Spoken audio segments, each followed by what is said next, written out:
Hari ini saya akan mengenalkan dasar-dasar data analytics atau analisa data. Kita akan memulai dengan mengenal apa definisinya. Data analytics, dia merupakan suatu proses di mana kita berdasarkan dari data yang kita kumpulkan, kita berusaha melaporkan atau mencari informasi-informasi yang penting yang mendukung suatu kesimpulan, pemikiran, atau menjawab suatu pertanyaan. Jadi pada intinya, dari data yang dikumpulkan, yang biasanya banyak sekali, dari raw data, kita ingin mengubahnya menjadi suatu informasi. Data tersebut bisa berupa misalnya data dari konsumen. Kita ingin mencari informasi, oh kebanyakan konsumen dari toko tertentu adalah dari range umur tertentu atau dari gender tertentu, atau apapun informasi mengenai konsumen. Data juga bisa berupa dari data yang kita kumpulkan dari suatu sensor, atau sekumpulan video, sekumpulan image atau gambar. Banyak hal yang bisa dikategorikan dalam data. Nah, informasi yang kita inginkan tentu saja tergantung dengan kebutuhan. Dan ya kadang-kadang memang tidak semudah itu untuk mengekstrak informasi atau mencari informasi yang menarik dari sejumlah data yang cukup banyak.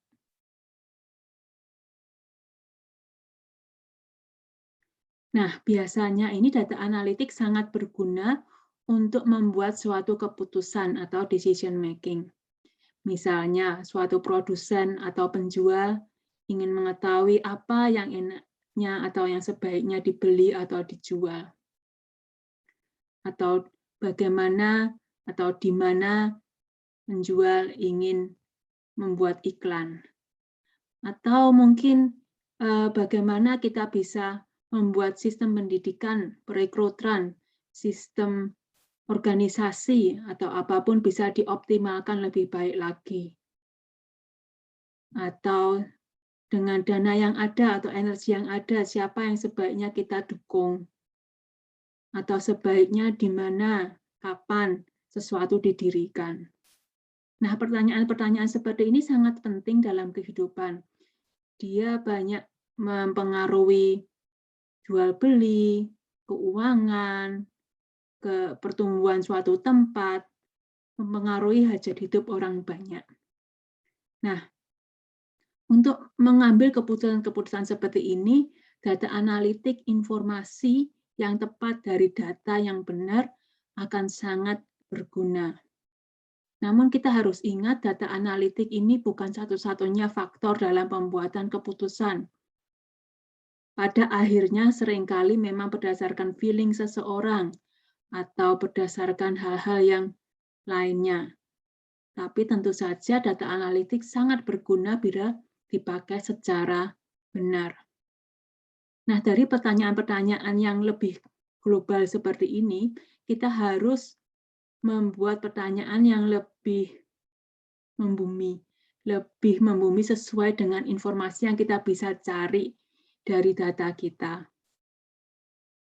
Misalnya contoh pertanyaan adalah apakah IQ, makanan, asupan vitamin, obat akan mempengaruhi prestasi akademik atau mempengaruhi kemampuan fisik, mempengaruhi emosi seseorang.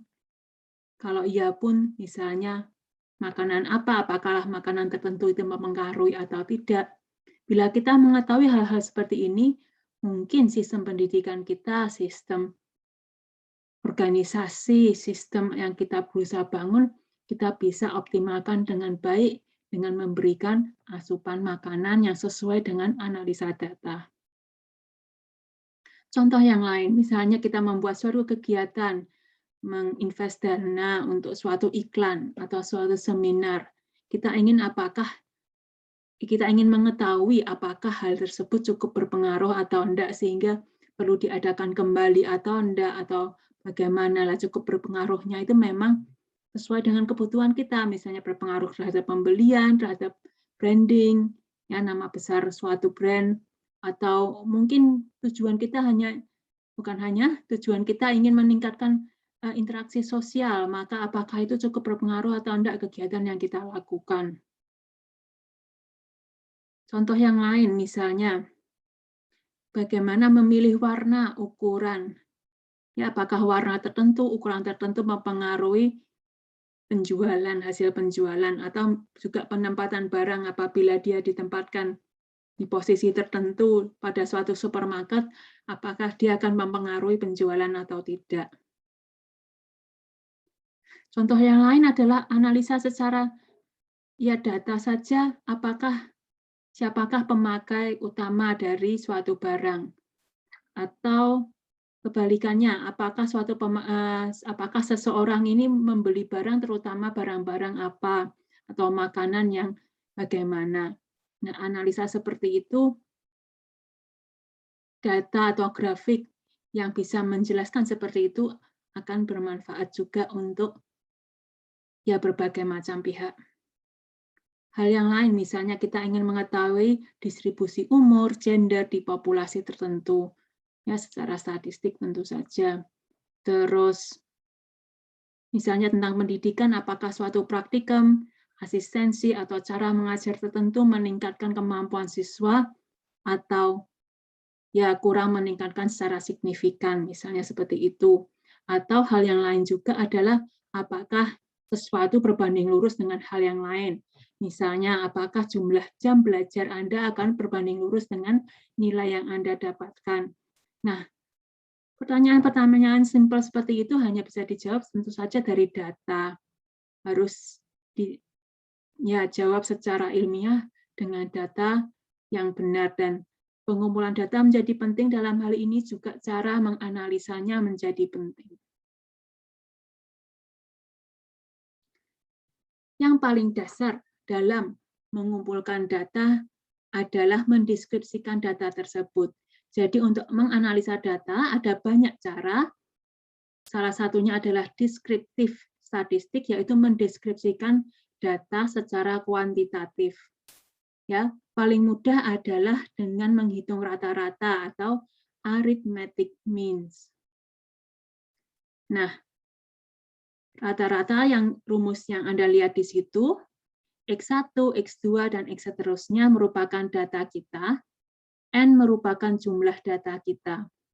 Nah, bila kita jumlahkan semua data kita, kemudian kita bagi dengan jumlah datanya, ya, ada berapa datanya, N-nya, nah, itu akan menghasilkan nilai rata-rata. Nah, rata-rata merupakan hal yang paling mendasar yang sering dipakai untuk mendeskripsikan suatu grup atau data. Yang berikutnya adalah standard deviation. Ya, standar deviasi ini menggambarkan seberapa menyebar datanya. Apakah data itu mengumpul di rata-rata atau sangat menyebar. Untuk penjelasan secara detail ada pada link tersebut. Nah, memang saya pakai Wikipedia karena cukup simpel di sana dan memang cukup benar, walaupun Wikipedia bukan sumber ilmiah yang benar, tapi untuk level standar deviasi ya bisa dipercayalah. Nah, standar deviasi ada yang namanya sample standard deviation, dan ada yang namanya population standard deviation. Bedanya apa? Bedanya adalah di pembaginya di sini. Kalau sample standard deviation, dia pembaginya N-1. Jadi karena dianggap nilai rata-ratanya nanti, jadi kan ya ada data XI, X1, X2, X berapa, sampai XN. X bar di sini merupakan rata-ratanya. Nah, pemakai rumus ini biasanya menganggap bahwa X yang tertentu, misalnya X5 gitu, akan bernilai sama dengan rata-ratanya, sehingga pembaginya harus dikurangi, karena kalau dia bernilai sama, dia nilainya 0, dan pembaginya pun harus dikurangi 1. Dan itu yang menggambarkan penyebaran datanya. Sedangkan yang memakai population standar deviasi biasanya memang tidak mengasumsikan kalau ada yang data persis ada di rata-rata. Makanya dia memakai 1/n.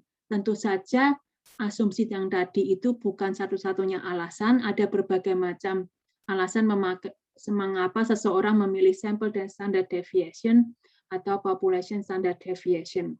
Secara pribadi, saya ingin menganjurkan Anda kalau jika tidak ada alasan khusus untuk memakai yang population standard deviation, karena dalam hal ini ya Anda tidak mengasumsikan bahwa ada data yang persis di rata-rata sehingga pengurangannya adalah 0. Hal yang lain yang sering muncul adalah standard error of mean. Ada beberapa jenis standard error of something else, of median, ya, dan hal-hal yang lain, tapi yang cukup sering muncul adalah standard error of mean. Sering disingkat menjadi SEM. Nah, ini pada dasarnya, ini saya pakai lambang sigma di sini, pada dasarnya adalah standard deviation of population yang dibagi dengan number of data, akar dari jumlah datanya. Sama dengan standar deviasi, ini juga menggambarkan penyebaran dari data. Contoh lain untuk mendeskripsikan data adalah analisis regresi. Apakah suatu data berkorelasi? Contohnya misalnya, umur seseorang berkorelasi dengan sesuatu, misalnya tinggi badan atau apa gitu ya. Nah, ini analisis yang sering dipakai adalah regresi. Secara singkat digambarkan pada gambar ini, jadi kita punya data, lalu kita mencari garis yang menggambarkan tren dari data tersebut. Nah, tapi untuk kali ini saya tidak akan menjelaskan secara detail. Yang cukup detail ada di video yang dapat Anda lihat di link tersebut. Nah, memang lebih praktis bagaimana cara menggambarkannya, tapi saya kira itu cukup bisa bermanfaat apabila Anda membutuhkannya. Nah, contoh lain untuk mendeskripsikan data secara kuantitatif adalah secara kuantitatif membandingkan dua buah grup. Ya, misalnya kita ingin membandingkan apakah nilai tertentu antara grup wanita dan grup lelaki apakah berbeda atau tidak, misalnya nilai tes, tinggi badan, atau kekuatan mengangkat sesuatu, ya seperti itu, apakah dia berbeda secara signifikan atau tidak. Nah, student t-test ini yang untuk membandingkan dua grup, ini dihitung berdasarkan mean dan standar deviasi dari kedua grup tersebut. Penjelasannya cukup panjang jika ingin jelaskan di sini, tapi bisa dilihat di link di Wikipedia di situ cukup menjelaskan. Nah, t-test ada dua jenis yang untuk t-test yang untuk membandingkan dua buah grup ada dua jenis, independen dan dependen. Yang independen ini biasanya subjek antara dua grup tersebut berbeda, misalnya wanita dan laki-laki. Atau misalnya di bawah umur 18 dan di atas umur 18. Ya, jadi subjeknya berbeda. Atau kalau tidak orang pun misalnya dari kita mau menganalisa kumpulan gambar pohon dan kumpulan gambar hewan, misalnya seperti itu. Jadi gambarnya adalah dua gambar yang berbeda, terus kita ingin membandingkan hasilnya atau angka yang dihasilkan dari dua buah grup tersebut. Yang independent mean t-test lebih sering dikenal sebagai pair t-test, pair berpasangan atau match t-test. Maaf tuh salah tulis, match-nya pakai ed. Tapi memang lebih sering disebut pair t-test. Jadi subjek di sini, subjek antara dua grup di situ adalah sama. Contoh yang paling sering terjadi adalah untuk analisa apakah suatu obat atau suatu treatment itu berhasil atau enggak. Jadi biasanya pasien atau orang yang sama dianalisa atau diukur sesuatunya, ya sesuatu sesuai dengan apa yang kita inginkan, itu diukur sebelum dan sesudah treatment. Jadi misalnya ini ada suatu tes, misalnya anggap aja tes berhubungan dengan tingkat stres seseorang. Kemudian tiap subjek harus mengisi atau menjawab sejumlah pertanyaan sehubungan dengan stres sebelum ada treatment apa-apa. Ya. Kemudian subjek yang sama, semua subjek yang sama tersebut, misalnya harus melakukan suatu treatment olahraga, mendengarkan musik atau apapun gitu ya. Kemudian setelah melakukan treatment tersebut, dites kembali dengan tes yang sama dan dilihat apakah stresnya berkurang atau justru naik. Nah, untuk mengetes itu bisa dipakai di tes yang per tes karena subjeknya di sini sama. Tentu saja subjek di sini tidak berhenti pada orang saja, bisa juga subjeknya sama, bisa juga berupa suatu sekumpulan gambar atau sekumpulan file audio yang kemudian dimasukkan pada dua sistem yang berbeda, kemudian dianalisa apakah dia menghasilkan sesuatu yang sama atau berbeda. Banyak software sudah menyediakan fungsi jadi untuk menjalankan tes ini. Jadi memang untuk pengenalan saya tidak akan menuju sangat detail. Banyak mata kuliah statistik yang juga membahas mengenai tes ini secara lebih mendetail. Nah, perbedaan antara dua grup sering ya biasanya memang antara dua grup pasti punya perbedaan, tapi berdasarkan dari mean dan standar deviasinya, kita ingin melihat apakah perbedaannya itu signifikan atau enggak. Nah, ini memang bergantung pada standar deviasinya. Misalnya perbedaannya tidak terlalu besar, kalau standar deviasinya sangat besar, maka dua grup itu tidak berbeda biasanya. Atau perbedaan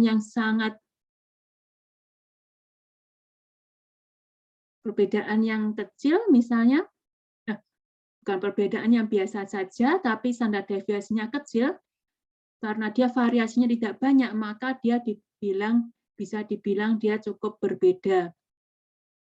Nah, kalimat yang sering dipakai untuk menyatakan itu adalah signifikan. Apakah perbedaan itu signifikan atau enggak? Jika dari hasil t-test, nilai p-value-nya kurang dari angka tertentu, maka dua grup itu sering disebut sebagai berbeda secara signifikan. Nah, nilai yang sering dipakai adalah 0,05 dan 0,01. Ini memang berdasarkan kebiasaan saja, penjelasan secara ilmiah kenapa itu sebaiknya dipakai memang bisa diperdebatkan, cuma memang untuk pemula saya sarankan kalau memakai 0,05 sebagai batas dari p-value yang dihasilkan oleh t-test.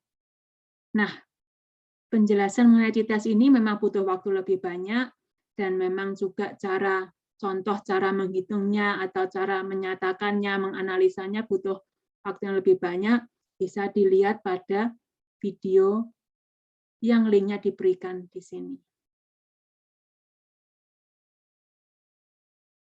Biasanya dalam menganalisa data, kita juga harus melaporkannya, data reporting. Nah, cara melaporkan yang paling sering dipakai adalah dengan memvisualisasikan data. Visualisasi data bisa berupa grafik, chart atau pie chart, atau grafik scatter plot seperti yang terlihat di sini, yaitu grafik titik-titiknya, lalu kadang-kadang dibutuhkan untuk menghubungkan dengan suatu garis, menghubungkan dengan suatu fungsi atau apapun, atau seperti heat map. Heat map bisa juga membantu untuk memvisualisasikan data. Contohnya Excel misalnya, dia menyediakan begitu banyak grafik ya, macam variasi grafik yang bisa dipakai untuk melaporkan suatu data. Program-program lain juga dia banyak menyediakan tools-tools untuk membuat suatu grafik untuk melaporkan suatu data. Dan untuk memvisualisasikan data, ada baiknya Anda perhatikan detail-detail, misalnya hal-hal yang tidak relevan dengan informasi yang Anda kirimkan ya tidak harus dilaporkan. Atau pemilihan warna dalam grafik. Atau ya apapun yang Anda ingin informasikan. Jadi memang data visualization yang benar, yang bagus adalah yang dapat menjelaskan secara visual, secara melihat sekali grafiknya, lalu orang bisa mengerti informasi apa yang bisa didapatkan dari suatu data. Nah, sekian penjelasan dari saya, penjelasan lebih detail, namun tetap sangat mendasar, bisa dilihat di Wikipedia misalnya, ya memang bukan sumber akademik, tapi untuk level data analisis dan ya deskriptif statistik ya cukup bagus di situ untuk memulai ya tentu saja, dan tentu saja dapat banyak sumber lainnya yang dapat Anda baca mengenai data analisis. Demikian penjelasan dari saya, semoga bermanfaat.